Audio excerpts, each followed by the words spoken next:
to building a successful ERP VAR inbound marketing plan.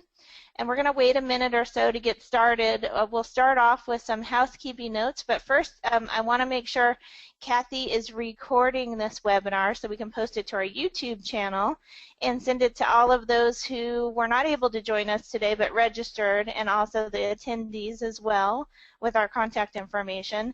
I'm so happy to have Buck Flather here with HubSpot. He's going to be joining us and talking about inbound marketing, since they are the proprietors of the premier inbound marketing software called HubSpot. I'm sure that a lot of you have heard of that. It's very popular these days. So thank you so much for joining us, Buck.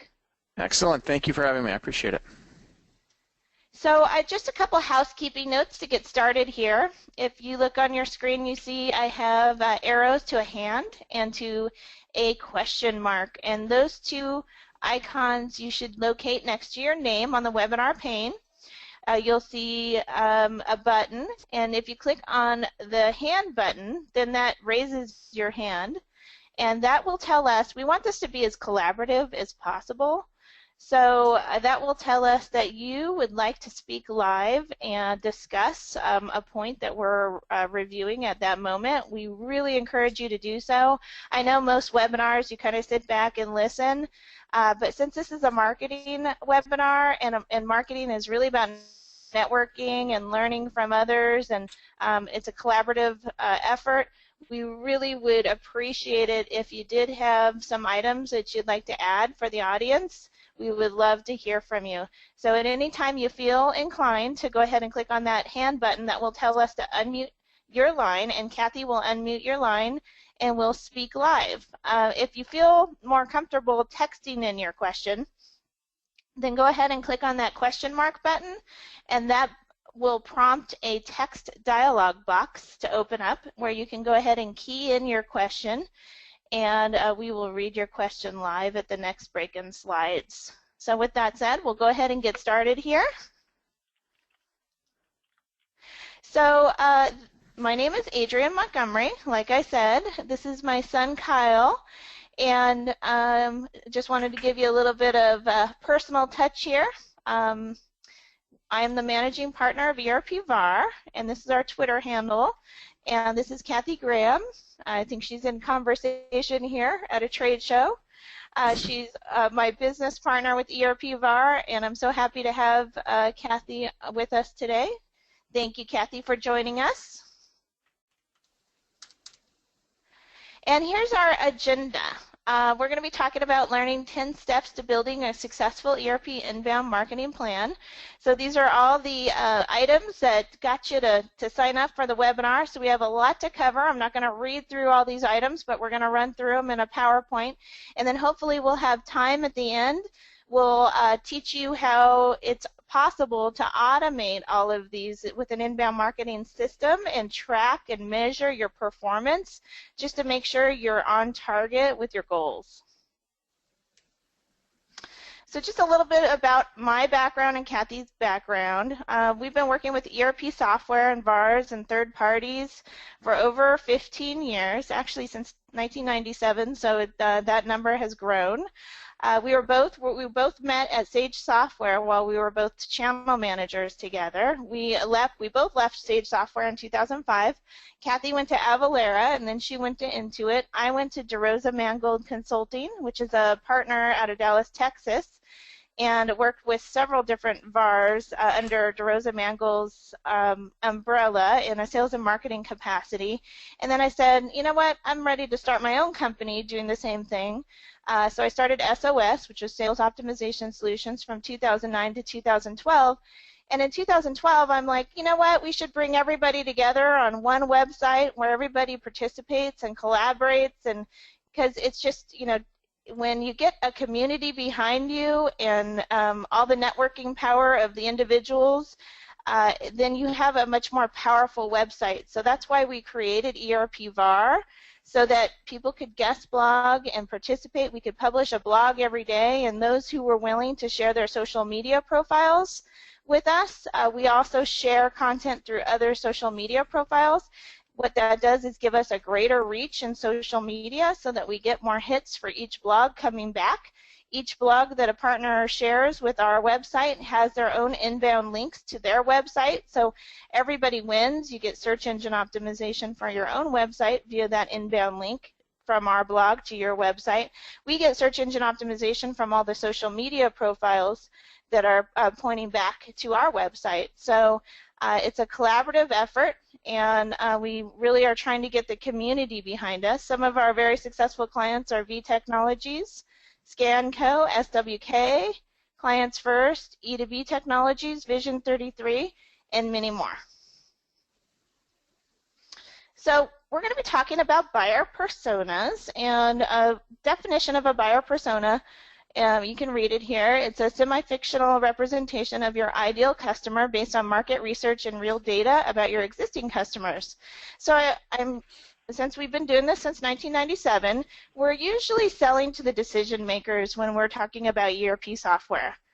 So we're usually selling to the CEOs or the CIOs, or someone higher up in information management that have decided that it's time to make that painstaking change of changing out their existing software and moving to new software. Or maybe it's a new company that it's a spin-off of another company. They still need software. So it's usually these upper-ranking officials in a company that actually make the decision to buy new ERP software. So that's why we're using the CEO or CIO as an example of our buyer persona for ERP software on this presentation. And I think, Adrian, if I can just interject, this is Buck over at HubSpot. The concept of a buyer persona as kind of the foundation for all the things that we'll be talking about today are super, super important, right? At HubSpot, one of the mantras that we have is always be solving for the customer.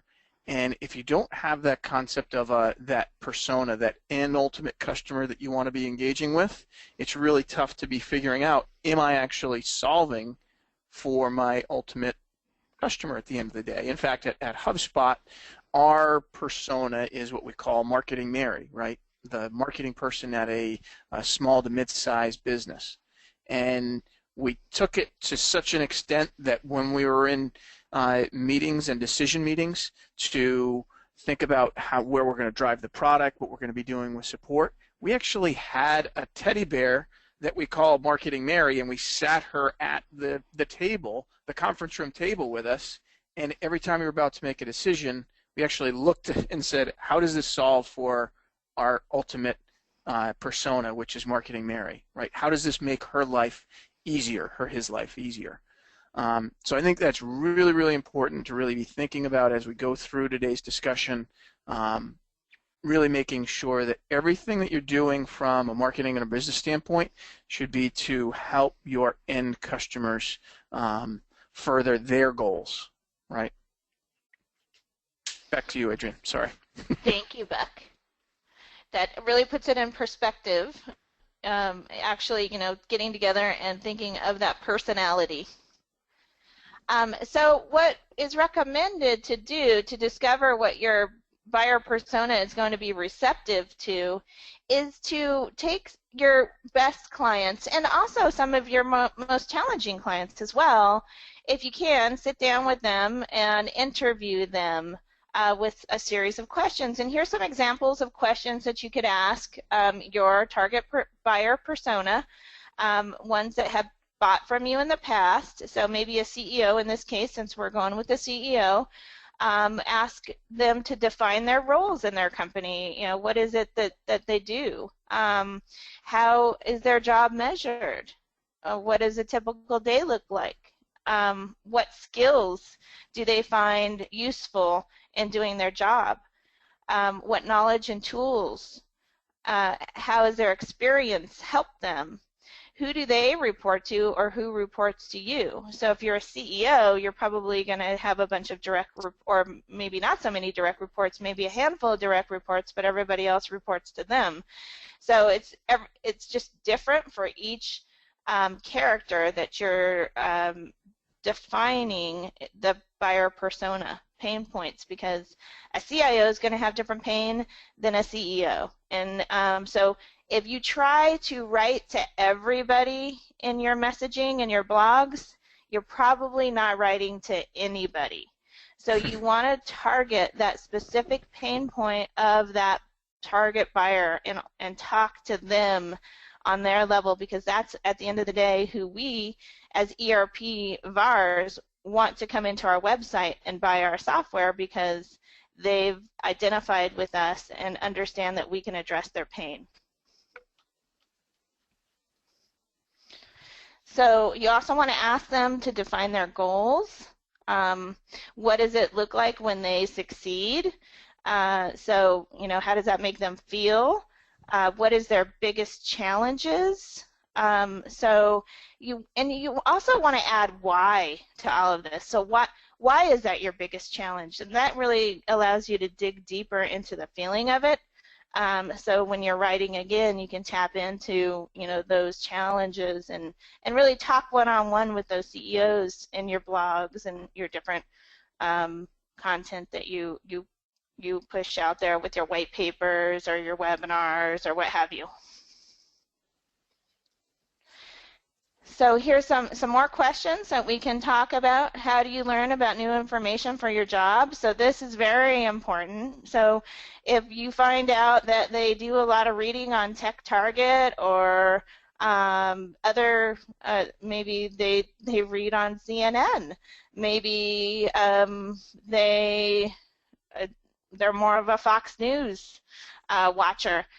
So, you know, this allows you to understand where you want to put your, if you're doing any AdWords or advertisements, you want to put your buttons on those places where your target persona lives and finds information.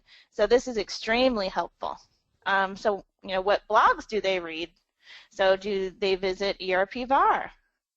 Do they visit Find Accounting Software? Do they visit Software Advice? So this all gives you insight on where they visit when they need information. So it's helpful to you to try and, you know, maybe guest blog on those websites or be there, have some sort of presence, whatever you can. What associations and social networks do you belong to? Do they do a lot of LinkedIn? Do they visit LinkedIn? That's becoming more and more popular. So what groups on LinkedIn do you belong to? Do you collaborate a lot? Or do you just kind of information gather?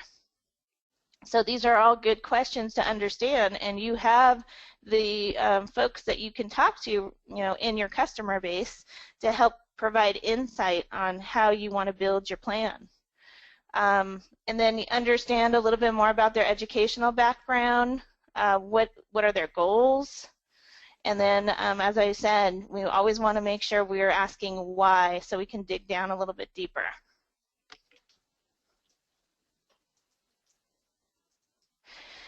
And then remember, if you'd like to collaborate, don't be shy. You can click on that raise your hand button, and we'll unmute your line, and we can you know, provide some extra insight if you have any questions. We can talk live. Here's where we create our target keywords in consideration of our buyer personas. So definitely, this is a very important part of capturing Google traffic, search engine traffic. So once you understand who your buyer persona is, you want to make sure you incorporate those target keywords that your buyer persona might be searching for when they do a search in Google, Bing, Yahoo, whatever search engine is their favorite. So, you know, here's some keywords that just off the top of my head I could imagine maybe a CEO performing. How to perform a business process assessment. So if you have lots of blogs about business process assessment, I'm sure all of you do this all day long. When you get a new customer, you try to understand their requirements. And in order to understand their requirements, you have to interview each individual department, understand how all the employees get along, understand how their processes need to be optimized and automated. So you could easily write a blog series probably 20 blogs on business process assessments. And every blog that you write with the business process assessment in the title gets you stronger in the search engines for that particular keyword term. And that might be a harder keyword term to get, but the more social media profiles capture that term and share it, the more authority it garners. And if your blog gets picked up by like a tech target or a high authority website where they want to reference your blog and their material because it was so good, then it even becomes higher in the search engine. So that is the goal. You want to write good content to your target persona, and you want it to be distributed among as many people as you can so that the big ticket publications pick it up and reference it in their material, because it makes their material more valuable because they're citing sources to the information. And there is no better source than you, the VAR, because you're the ones that walk in the shoes of performing these on a daily, weekly basis in trying to earn sales. So there's no better author to these blogs than the ones that are down in the trenches that are doing these business process assessments. That creates great content. That creates content that large websites like TechTarget want to pick up and reference because it makes them more credible. Here's another one. How to avoid ERP software. Oh, go ahead, Kathy. What I was going to do is just kind of explain this concept that's on the screen, right? You're creating a target set of keywords. And what Adrian laid out in the first how to perform a business process assessment, right? That's what we call a very long tail keyword. And there's actually a whole book titled The Long Tail. And really what that means is, how am I structuring, right? A very primary keyword or phrase might be business process assessment, right? That's going to be a very difficult term for a company to start to rank for unless they have a lot of authority online. So what she's done here is said how to perform a business process assessment. It's a little bit more long tail, a little bit more very exact for what somebody's searching for online. And if somebody's putting in that exact search term, much more likely to get found with that as your title and that your target keyword by somebody that's putting that in. And another one might be ROI of a business process assessment. What's the ROI? How to calculate the ROI of a business process assessment. Those types of things are very what we call long tail. The more long tail, the more exact you can get that that title, that topic, the more likely you get to pick up very targeted traffic. And targeted traffic is really what you want at the end of the day. You don't want every Tom, Dick, and Harry coming to your blog post that doesn't really care about how to perform a business process assessment. They may be putting in BPA and not even know what the acronym stands for, right? So you really want to be honing into very good targeted traffic, and you do that by leveraging very descriptive and long tail keywords. And a good example I'd like to bring up, I think I have Caroline Walsh, I think she's listening in, and they are the makers of Starship. V Technologies is the makers of Starship, and they get a ton of traffic for Starship, and it's not all targeted traffic. It's like the Trekkies, for Star Trek. So, you want to keep that in mind. So BPA might mean something totally different. It might be like some degree somewhere else that's a popular keyword term. So we want to be specific in how our target persona is going to search for us.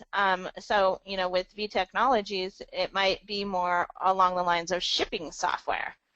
And that's more generic, but that's exactly what they do. Just picking your keywords and being a little bit strategic about it, and then making sure you're consistent. Those are the two keys to keyword optimization. I think, did we have any more on this slide, Buck, that we wanted to cover? No, I think that's good. I think, the two examples you laid out there, how to avoid ERP implementation mistakes, really a long tail keyword. If somebody's putting that into a search engine, you want them to find your blog post that will then hopefully drive them towards some other action. And then so obviously we need to set our goals, right? So we don't really ever have a plan unless we have goals, and we don't really know how to measure against that plan unless we're looking at how we're meeting our goals along the way. So we want to set our inbound marketing goals. So how many of these CEOs do we want to bring into our website monthly? So how do we measure that? Well, we need some sort of a tool that's going to tell us, that our marketing is actually working. So we want to be watching that tool and tweak it if we're seeing that something's working better than something else. So, your one call to action might be working better than another call to action. So we want to see how many resulting inbound leads come in each month. We want to have a tool that can easily tell us how to identify the sources of traffic. Is it coming in from our pay-per-click campaign that we're spending $20,000 a month on? What is that really resulting in? Is it working? Should we change that up? Is our traffic coming in from SEO, blogging, social media, email, direct traffic, other websites that are linking to us? What other websites are bringing us that traffic, and why? Why are those websites bringing us that traffic? So really diving in and analyzing what's working, what's not working, so that you can create and always evolve and make it better. Yeah, I think, Adrian, this, kind of what you just ran through really resonates if people are familiar with the concept of setting what's called SMART goals, the acronym SMART goals.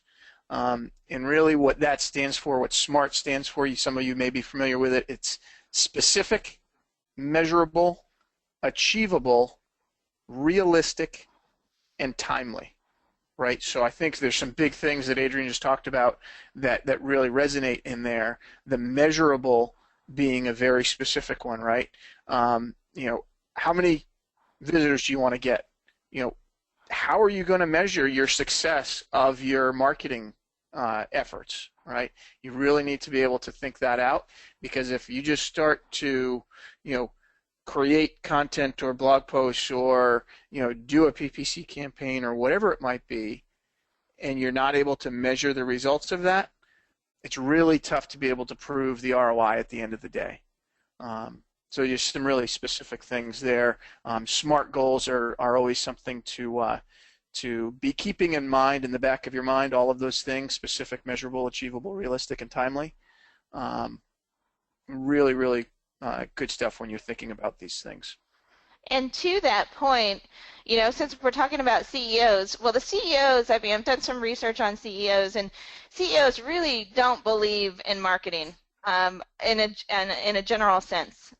Many CEOs do, but the CEOs that do probably understand that their marketing is working because they have implemented tools that give them the insight to see that their marketing is working.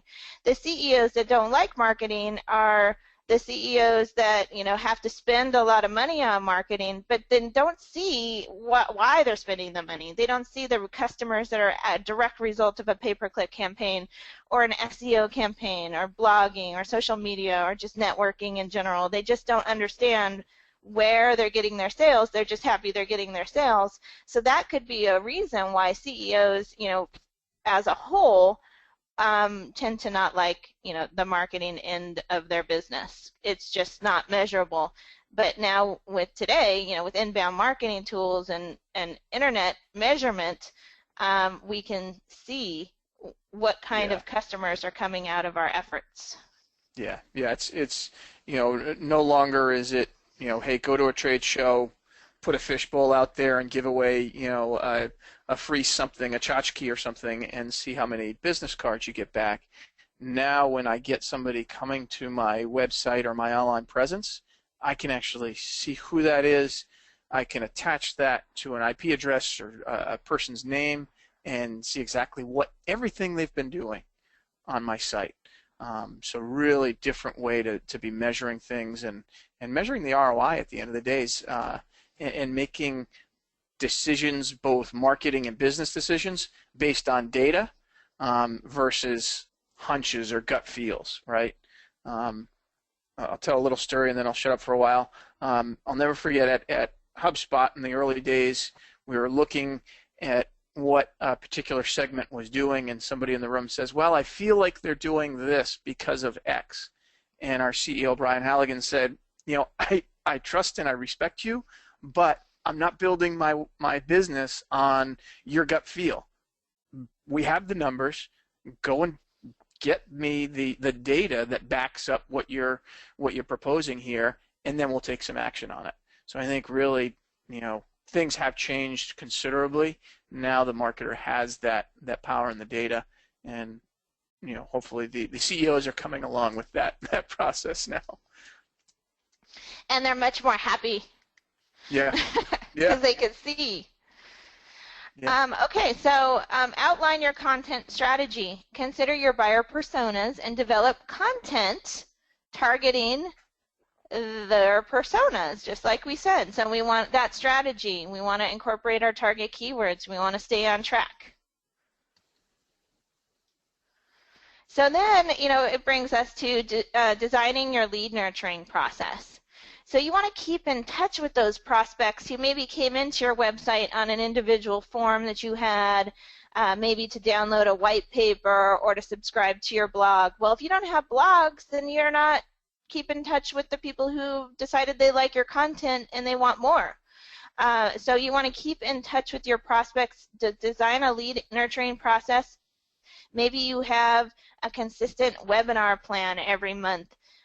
Where you're talking about cloud ERP, just for example, and so you want all your prospects that have ever come into your website, all your prospects that have ever called you on the phone, prospects that you've met at trade shows but haven't bought. You want to invite them to these new webinars, just like I've invited many of you. A lot of you, I think, are new to ERP VAR. You're meeting us for the first time. Thank you very much for joining us. And you just want to keep in touch. So we at ERP VAR, this is our first educational webinar in a very long time. So we're going to be consistent. Every month we'll be having these webinars on the second Friday of each month.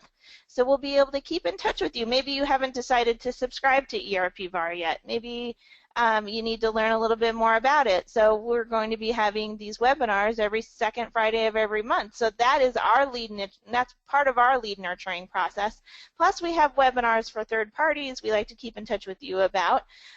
So we just always want to stay in front of our audience, especially those who have taken the time to read our content, give us their first name, last name, email address, company, phone number, and then maybe some other pieces of information. We want to stay in touch with them. And then when it's time, maybe they'll become a customer. So you want to design that email marketing lead nurturing program for each individual target persona you create. Maybe the CEOs get a different nurture program. Maybe the CIOs get a different nurture program. That all goes in line with your strategy. Mm-hmm. Yeah, I think one big thing there is with your nurturing campaign, with your content creation, kind of always keep in the back of your mind, how can I help? Right? It's a different mind than it used to be. It's with inbound marketing, it's more about helping your target audience and education. And just like Adrian said, that's helping them to feel comfortable with your company. And as they're getting closer and closer to the decision process, you're going to be at the forefront if you're the person that's been out there really educating and helping them, whether it's answer questions or solve problems or whatever it might be. It goes a long, long way. So go back to the blogging strategy, which is something that we do daily here at ERP VAR.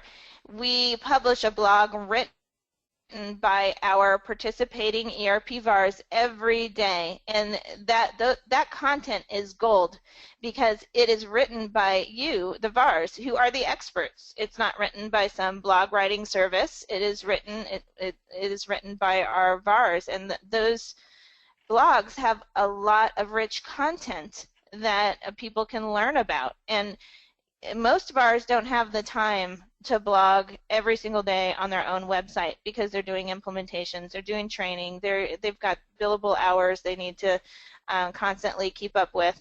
So they just don't have the time to blog consistently. So that's part of the reason why we created ERP VAR, so that we can blog every single day. We can have a community, the power of the community behind our website, so that we can achieve that search engine optimization that everybody's looking for. Blogging consistently about the subjects of interest for your buyer persona on your individual websites. Maybe you can't blog every day, maybe you can blog once a month, but you're focused in on your buyer persona and pains. And you're not talking to the CIO one week and then the CEO the next week. You want to make an impact with your persona and be consistent with it, and then maybe go into another persona. So publish your blogs where they're most likely to get found. So you want to publish your blogs on your own website, but you also want to be networking with others. It's kind of like a big party, right? So if you're guest blogging on V Technology's website, which I'm sure Caroline Walsh would be super appreciative if you wanted to contribute a blog on her website, they get 10,000 visits a month on their website. She would love for you to contribute a blog on her website. She'll also share that blog through all of her social media contacts, which, she has a pretty big reach, and that's just an example. So if you have other partners like SWK or Scanco, they would love for you to contribute on their blogs. And what that does is show that you're networking. You're not just on your own website in your own little corner at the party. You're out in the middle of the party mingling and creating those connections that the search engines are looking for to make your site authoritative. So it's not just blogging on your own website, it's that, but it's also networking and publishing in those strategic areas where websites get lots of traffic, and putting your blogs there, and that will also help you corner your keywords. And so in order to convert these opportunities, the leads, we have to have strong call to actions. So creating strong call to action so that people can come in and find the content that they seek on your website and click on those buttons, go to a landing page and fill out a form. Voila, we have a new prospect. So we need to call out to them somehow, hit that pain that they need addressed, get them to convert the form into a prospect, and now we have a prospect to pursue. Yeah, I kind of call the a call to action how you as a marketer are trying to lead that horse or prospect to the water you want them to drink, right? Ultimately, you want them to land on that landing page and fill out the form so you can associate who they are with what type of content they're interested in. That's the end result that you want. The CTA is how you're leading them to drink that water. And so, you can't do all of this yourself. You're busy running your VAR companies and implementing and servicing your clients. So you need to make sure you hire the right kind of marketing folks that can make all of this happen. So, be seeking those inbound marketing experts that have that experience that is required to put together a successful inbound marketing program. So you could either hire someone internally, or you could ask us. We'll help you hire an external inbound marketing team.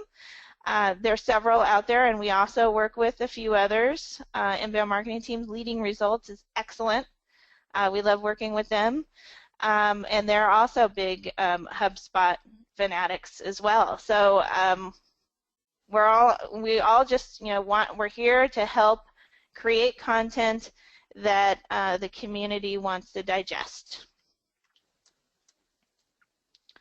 So in summary, we should build a plan, stay on track, be consistent, produce and publish content based on your target personas, interests, challenges, and goals.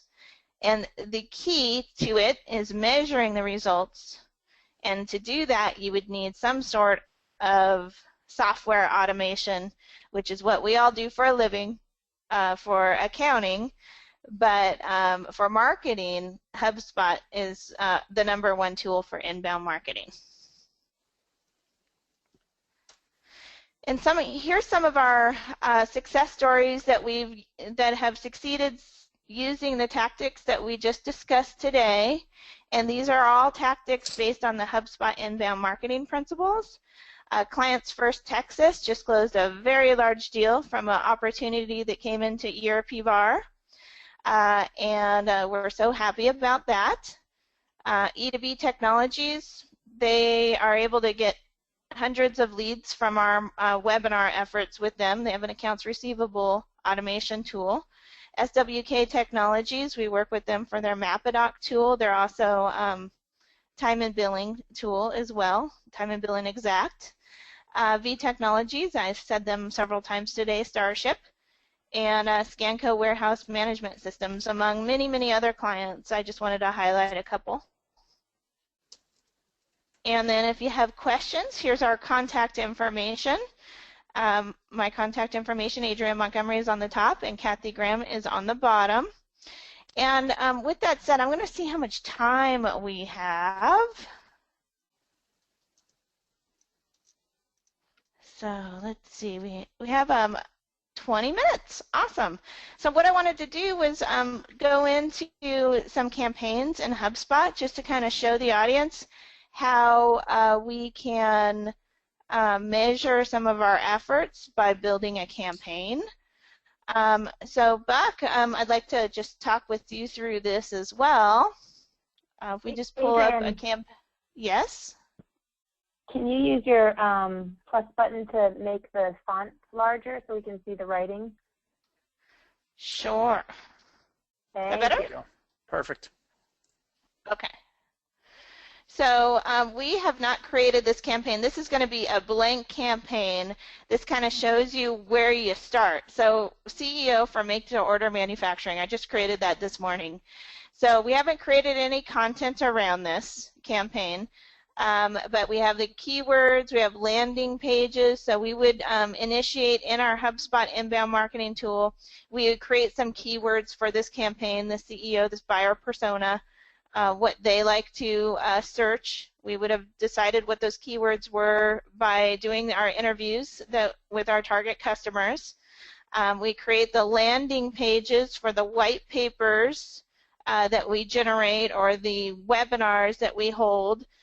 So we would create those landing pages and we'd incorporate those keywords in those landing pages along with a form for that CEO. We create some site pages for this campaign. So those are like your main website pages so that we could track the traffic coming into those. If we had any email campaigns, we could see how many emails our CEOs have opened. We create those call to actions, those buttons I showed you that would be only targeting the CEO. And we could see how many clicks our campaign got. We could see how many blog posts we posted under this campaign and how many LinkedIn, Twitter, Facebook clicks came through. Social media messages, how many of those were distributed. So I'm going to pull up an example campaign just so you can see some data along with it. And I don't think Scanco would mind if I showed one of their campaigns. This is just one of their campaigns. I don't have all the data in here. But just an example, we're not doing lots of keyword optimization for Scanco, but we're doing lots of different webinar campaigns. So they have 12 landing pages that we've created that we've assigned to this campaign. They've had 981 visits to those landing pages and 41 contacts. We don't convert customers because these are Scanco's customers, they're not our customers. So we don't measure that, so just disregard that. If this was Scanco and they were doing it on their side, then they would see how many customers resulted as from the efforts that we went through for these campaigns. So, but I can tell that I've assigned 10 emails under the ScanCo campaign. I've sent 40,000 contacts an email. 411 have opened them, and it has resulted in 427 visits to our landing page. And we had 2 call to actions. We didn't really assign those call to actions, so this is different. I mean, if I were to have created call to actions, more call to actions, we could see all that here. We haven't done any blog posts for the ScanCo campaign, but if I did, I could see how many blog posts we wrote. I could see how many people viewed the blog post, how many people turned into customers out of the blog posts. I can see how many social messages I've sent through. So, for example, if I wanted to click on how many people actually viewed my social messages, my landing pages through LinkedIn, I can click on that, and then I can see 7 tips for implementing a barcode inventory management system. That was published by ScanCo. It got 26 clicks, and that was from one group on LinkedIn. So looks like Sage Certified Consultant, 26 clicks, ScanCo's the campaign. So I can even, I don't believe I am a member of this group, so I won't be able to see it when I click over to LinkedIn. But if you're a member of the group and you own HubSpot, then you can click this button and you can see what it looks like on LinkedIn. Yeah, I think, Adrian, if you go back to the last screen there where it shows the campaign and all the different things, I think what's interesting and kind of the value prop around a tool like HubSpot is that if you think about a campaign in a lot of people's minds, a lot of people think of a marketing campaign as just a couple of emails or a series of emails that people send out at a regular cadence. Whereas with HubSpot, you're thinking about it in a much, much more comprehensive way, all the way down through the persona and the keywords that those folks are searching for, all the way through the visits, the landing pages, the CTAs. I think it shows the value of HubSpot where we're pulling all of those different things that you really need to be thinking about when you're doing a comprehensive campaign like this. We're pulling all of those things into one resource, under one roof, right? Kind of think about HubSpot like a gym membership, if you will, where same reason why you go to a gym, because all the equipment's in one place. Same reason why you'd use a tool like HubSpot, because all the tools and resources, not only are they in one place, but they work together and to make you more efficient and effective at the end of the day. I think the other big thing that this really brings to light, and it goes back to the conversation that Adrian was talking about earlier, is everything that you're doing with your marketing efforts should be measurable, right? And this is a nice clean way from a high level just to measure this real quickly and say, hey, how am I doing in this campaign? Is it successful? If this were somebody that had their full campaign directly on HubSpot and we could correlate that to their customers, that's a pretty big, powerful thing to be able to point back the ROI of what this campaign, what exactly went into it, and what you're garnering from it, from leads and customers, because that's really what the management team most likely cares about at the end of the day.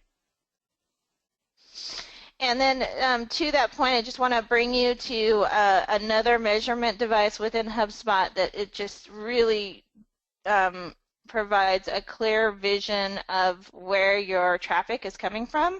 So this is just this month to date, and I can see how many organic searches we've had at ERP VAR. What is it? The 8th. We've had 1,273 organic searches from Google, Bing, or Yahoo, or some other search engines so far this year. It resulted in 3 new contacts.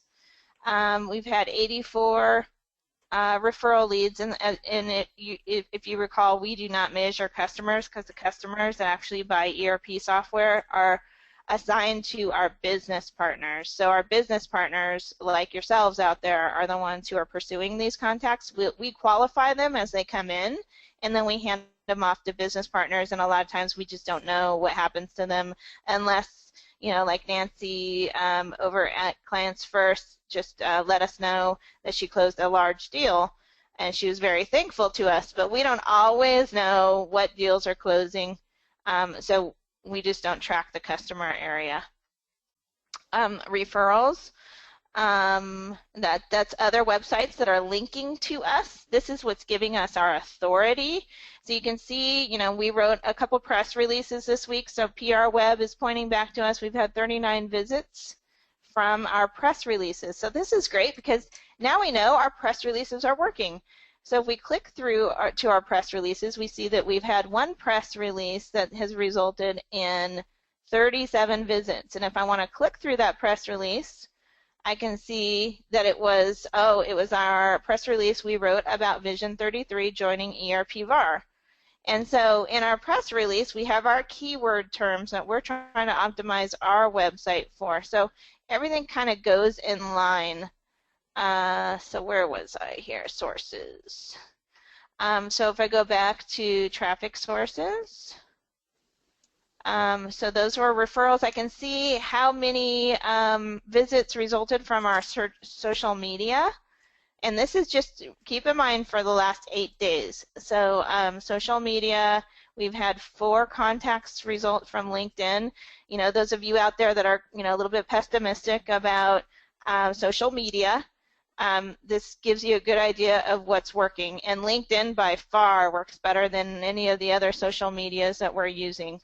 And we have a ton of different accounts in Twitter that we share through. And for some reason, LinkedIn for our business just works much better. So if we click through LinkedIn, we can see which one of you partners or which partners are actually, writing that content that people are wanting to digest. So SBS Group, we've gotten 48 visits from one of their blogs. We've gotten 1 contact from one of their blogs. As I said, we syndicate each blog on our website through our participating social media profiles of the VARs who have allowed us to share through them. So we just get greater reach than, if it's just your own website and sharing through your own website. But we've aligned each blog that is published on our website to a channel partner that provided that blog to us, so we can measure. So keep in mind, some of these blogs are from like months back that are just still getting traffic, so it's not that they didn't provide good content, it's just an older blog. And then we can also see email marketing. We can also see the different search terms that people are using to arrive at our website. So companies using ERP, examples of companies using ERP, Mass90, this is a blog that was written. Big Bang versus Rollout, lots of ERP implementation type keywords, QuickBooks CRM, all kinds of different keywords, and the keywords are coming through from the content that we've written on our website. So we wouldn't have any of these keywords unless the content was produced. Buck, did you have anything to add here? No, I think that's definitely, that's great. It's a really goes in and if you think about what you're talking about SMART goals, you just want to be able to measure everything, because this is the type of stuff that you want to make decisions on, right? Hey, what type of content am I creating that's actually getting people to take an action or come to my website or do anything that you want, right? You want to do more of the stuff that is working, and you want to double down on, pour gas on that stuff, and you want to kill the stuff that's not working, right?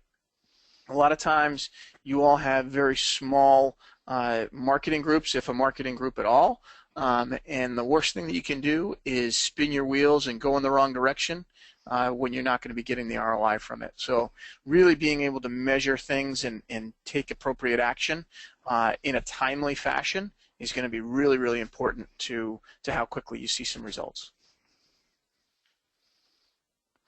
So I think that's about it. That's all I really had to show. Do you Buck, would you like to see anything else in here? You think we should show anything else?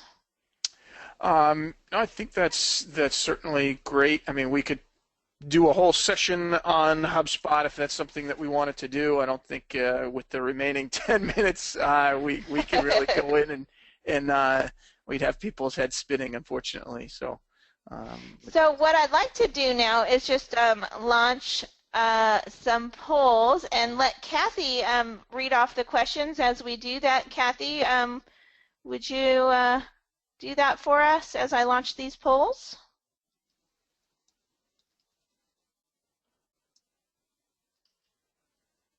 And you should see a poll up right now. Are you interested in learning more about HubSpot? If you could just take a minute to answer this question, that would be great. So, Adrian? Uh-huh. It's Kathy. We do have 2 questions in the queue. And one is from our all-star blogger, Rick Roosh. I'm trying to get to see where he wrote the question. He has an unanswered question. Oh, I see it here. And we have one from Gina Pennington as well. So we'll make sure we have time for both of these questions. And this question, or this webinar is being recorded. Rick, thank you for your question. We will send the recording to everybody who attended and everyone who registered and wasn't able to make it, along with our contact information. And Gina, I think that goes along with your question too. Will there be a replay? Yes, we are going to be doing a different topic on the second Friday of each month. So, Buck, I believe you had a topic that you proposed in our conversation yesterday that will be focused on in June. What was that topic again, Buck?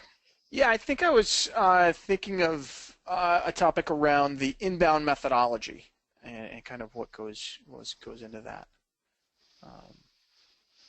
And I see that 50% of you have voted. If we could just get the audience to vote on this poll, I'm going to close it out and I'm going to launch another poll. Little interaction here. And thank you, Chris. It sounds like you're already using. Oh, go ahead, Kathy. While you're doing that, we do have a question from Chris Jennings after the poll is launched. Okay.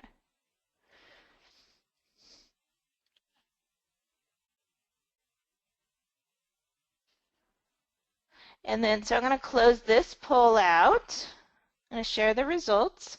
Looks like 60% of you answered no to learning more, but 40% of you answered yes.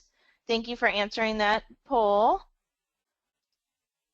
And then I'm going to launch another poll. Are you interested in learning more about ERP VAR? If you could just take a moment to answer that.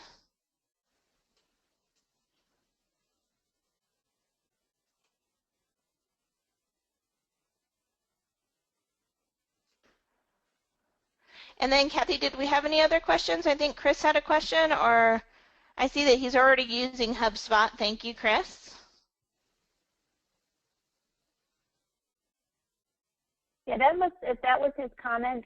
For some reason, I'm unable to. I see their question marks, but I'm not able to get to the place where the questions are written. So I got it. Might be this new console I'm dealing with. Oh, there they are. Already using HubSpot. Okay. There, we're good. If there's any other topics that you'd like to see in the future, things that you struggle with or still can't understand why you should be doing the things that marketing people say you should be doing, we'd love to hear from you now if you have ideas for future topics, or if you think of them later, feel free to reach out to us. And then I'm going to go ahead and close this poll and share the results. Looks like 75% of you are interested in learning more about ERP VAR. Thank you for answering that question. Then I have one quick last poll here. How would you rate this presentation on a scale of 1 to 5?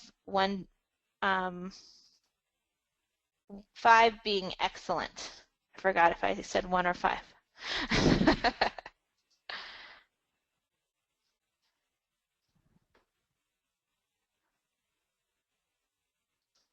Oh, I need to launch the poll. There we go. Should be up now.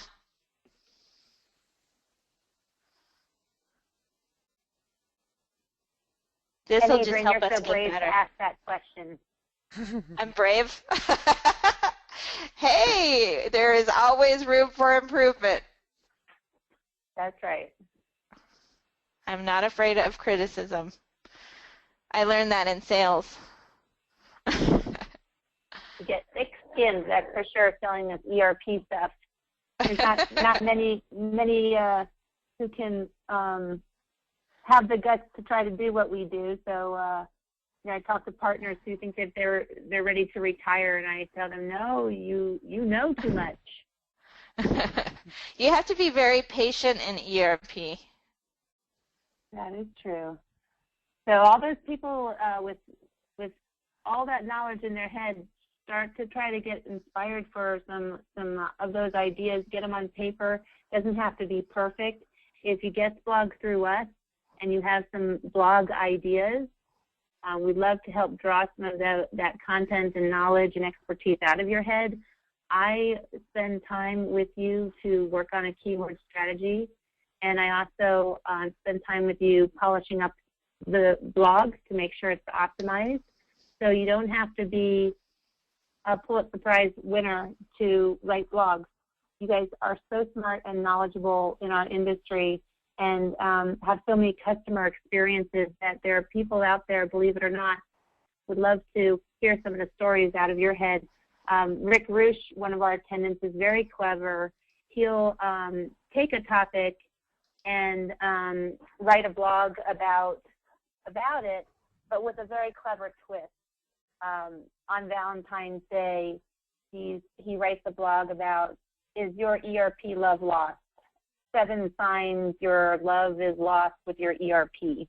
And I'm paraphrasing that, Rick, but you have a very clever way of adding humor, timely relevance of some event going on. He wrote a blog about Deflategate as that was going on. Is your ERP feeling deflated?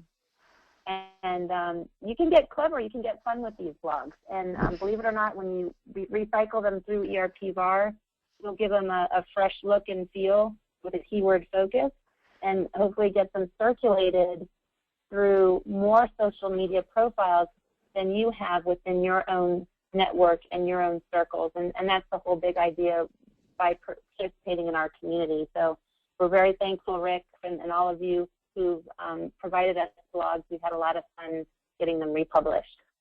And Rick is also very clever. Rick, I love this. Most of it comes from my wife. She's extremely clever. I wish all husbands were that smart to give their wife credit when it's due. Okay. And then we have another question from Gina. Gina, thank you for your question. She is offering a topic for us to consider, how to bring it all together, like a topic on how to prepare a comprehensive strategic marketing plan that communicates to management what we're doing, how we measure it, and the ROI, tying it all together in a strategic way that isn't a gigantic, boring document. That's challenging. Yes. That is challenging, but we have to get creative in marketing. So, making it simple, and I've just found HubSpot just makes things so simple. I mean, I'm not just trying to sell you something. I just, it seems to tie all of those ends together in one unified measurement tool, and it's just easy to create content. It's easy to push that content out to different social media. It's easier to understand what keywords you're ranking for, what keywords you might want to try and go for. There's just all kinds of benefits from using an inbound marketing platform like HubSpot. So that could be a part 2, since we did start talking about the basics. It sounds like you're wanting to drill into taking probably that campaign, Adrian. In the past, we used to do a lot with marketing calendars, working the old math. We need 1,000 inquiries to get 30 qualified leads. And from those 30 qualified leads, we'll get, in our experience, 5 appointments of people who want to see us and learn more, or demonstrations. Out of those 5 demonstrations, if we're really good, we'll sell 4 out of 5. So in order to get 4 sales, we need to bring in 1,000 inquiries. And then what are we going to do to get those 4 sales? We fill up a calendar with lots of activities, right? Well, that seems to be the traditional way. I've worked with VARs to build marketing plans. You know, what are our goals? How many leads and activities do we need to do to get these goals? And I think maybe we can take that to the next level with some of the tools that HubSpot gives us, whether you use HubSpot or not, to take that a step forward. So we're interested in taking that challenge. Thanks for the suggestion, Gina. And I think it would be also helpful to understand, if you out there have an idea of how much a qualified lead actually costs, you know, at the end of the day, with all your marketing investment and what you define as a qualified lead, how much does it cost you to get there, you know, and so that can help build budgets and so forth. So, you know, having that communication back and forth with you, you know, out there is helpful, you know, in building plans as well. Understanding what your cost per lead is extremely helpful in defining a budget. So, okay, I think that we have run out of time. It's 11 o'clock. I'm going to close this poll. I'm going to share the results, and I'm just going to thank the audience for joining us one last time. We really appreciate your time. We know an hour is really hard to come by, and spending it with us, we just thank you so much. And the more of these are to come in June, July, August, September. We're going to have different topics around the idea of inbound marketing. Buck, would you like to close with any comments? No, thank you for having me. I'm definitely excited to participate in future discussions, and next time definitely love to actually hear from some folks live. All right, you guys. Well, thank you so much. Everybody have a fantastic weekend. Thank you.